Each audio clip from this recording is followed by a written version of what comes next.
severe weather information. The National Weather Service in Peachtree City has issued a severe thunderstorm warning for southwestern Floyd County in northwestern Georgia, northwestern Polk County in northwestern Georgia, southwestern Chattooga County in northwestern Georgia, until 9:30 p.m. Eastern Daylight Time.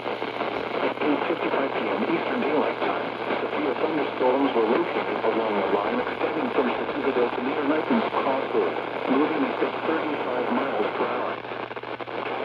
60 miles per hour wind gust. Short, radar indicated. Intent, expect damage to roofs, sites, and trees.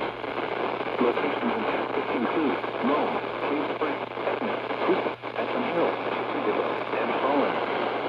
For your protection, move to a interior room on the lowest floor of the building.